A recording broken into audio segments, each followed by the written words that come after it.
Jonas chapitre 3. La parole de l'Éternel fut adressée à Jonas une seconde fois, en ces mots. Lève-toi, va à Ninive, la grande ville, et proclame la publication que je t'ordonne. Et Jonas se leva, et alla à Ninive, selon la parole de l'Éternel. Or Ninive était une très grande ville, de 3 jours de marche.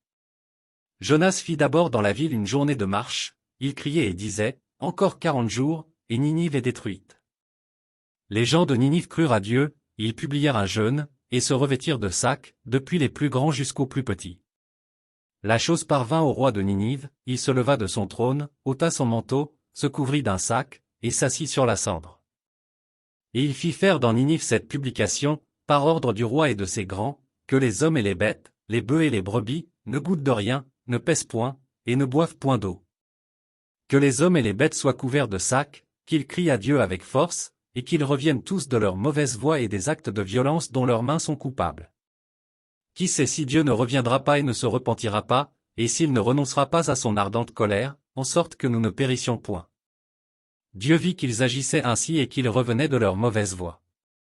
Alors Dieu se repentit du mal qu'il avait résolu de leur faire, et il ne le fit pas.